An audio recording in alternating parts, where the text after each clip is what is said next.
The origins of this film start with Dennis Johnson. I first met Dennis in fall of 2019. He was a lawyer and a historian from McKenzie County, North Dakota, a very well-respected and generous man. Dennis had written a short history book called End of the Rope, detailing the infamous true story. He had done a tremendous amount of research, and he had so much enthusiasm for the story as part of the history of McKenzie County. Dennis and I hit it off, and he agreed to entrust the story to my company, Canticle Productions. We started brainstorming ideas in regards to the script, and soon after, I asked Charlie Griek to direct and co-write the film with me. My longtime collaborators, D&N Cinematics, came on board to co-produce with Canticle Productions as well. One of the unique aspects of this project is the number of people around the state who have a personal connection to the story, especially in McKenzie County.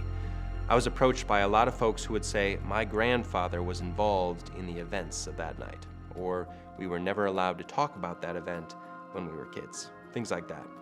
The story was covered up for a very long time because there was no statute of limitations on murder. But at this point, nearly everyone who was alive at that time, 1931, has passed away, so people were now eager to tell the story because they felt like it was part of their story. Dennis was a very valuable resource through all this process. He and I traveled to just about every abandoned building in McKenzie County as we scouted locations. Charlie and I also wanted to make sure we got the historical and the legal details right. So Dennis, as both a lawyer and historian, was vital. We spent most of 2020 raising the money from investors and also writing the script. Charlie is an extraordinary illustrator as well as director, and he completely storyboarded the entire film. His storyboards are gorgeous. By 2021, we were scouting locations and putting together the entire team. We pulled crew mostly from North Dakota, South Dakota, and Minnesota. We cast our leads from Minneapolis as well as the East and West coasts. We also held casting calls in Bismarck and in Watford City for supporting roles and extras. We had a massive turnout for these auditions. One of the biggest challenges, and something we started thinking about early on, was Main Street. There was no practical location we could find that would serve as our Main Street, so we knew we had to build it from scratch.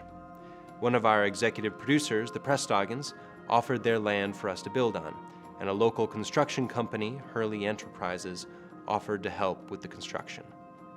It was surreal to be standing in the middle of an alfalfa field as a fleet of semi-trucks delivered the set to be erected in the field.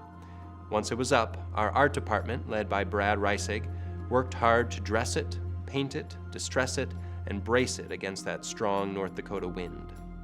We had dozens of vintage cars in the movie, all of them dating before 1931. It turns out North Dakotans like to collect old cars. It was tricky though, because we didn't want old cars that looked like they'd been carefully preserved and cared for. We wanted beat up old vintage cars that could still run and looked real for the period. Our car coordinator, Daryl Heisted, was an incredible gift to the production. He brought out our hero cars, but he also knew these vehicles backwards and forwards, and he was constantly fixing them and resurrecting them when they'd frequently die on set. He also served as our stunt driver in many of the driving scenes. Our costume designer, Ruth Varland, was incredible as well. So meticulous in her attention to detail and so hardworking and positive, such a wonderful collaborator. She began with sketches of all the characters in their various costumes, and then, working on an extremely tight budget, she managed to put together hundreds of costumes for the cast and the extras. We shot for 4 weeks, 6 days a week, 12 hours a day, long days and occasionally long nights. We spent the first week in Bismarck, filming at local historic sites like Buckstop Junction, Camp Hancock Church, and Burnt Creek Farm. Then we all moved up to Watford City for the remaining 3 weeks. We shot at our Main Street, at Fairview Bridge and Tunnel, and at various other locations around McKenzie County. We also filmed the interiors of the Jacobson House and the Sheriff's Office in a nearby warehouse that we repurposed as a soundstage. We burned a building down in the film. Finding the right location for this was tricky. We needed some kind of old shack or barn that could serve our purpose. Finally, a local rancher offered his old granary. Brad, our art director, made it look homier by adding things like a swing set and a clothesline. When we filmed this in August of 2021, North Dakota was actually in the middle of a serious drought, so we had to take a lot of precautions and work very closely with the fire department to make sure that everything was completely safe. Before we lit the fire, some local ranchers soaked the surrounding area with 3 truckloads of water to help prevent any spread, and we had multiple people from the department on hand throughout the whole shoot that night, just in case. A movie is a massive collaborative effort. Even if it began with me and Dennis Johnson sitting in his law office dreaming about what the film could be, in the end, a tremendous number of people contributed to the making of this film, and they know who they are. That's a beautiful thing, to work together to tell a true story from North Dakota history. Even though Dennis passed away in fall of 2021, just a couple months after we finished filming, his thumbprint is on this film, and his legacy will hopefully live on through this production. End of the Rope is Canticle Productions' 3rd feature film.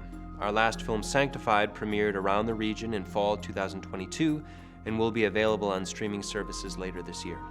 We have a number of films in development that are based on true stories from North Dakota history and from a wider history of the Great Plains. Redemption stories and stories about sacrifice, courage, and perseverance are hallmarks of all these films. Thanks so much for watching. Get your tickets now for the premiere screenings around North Dakota. Go to our website, endoftheropefilm.com.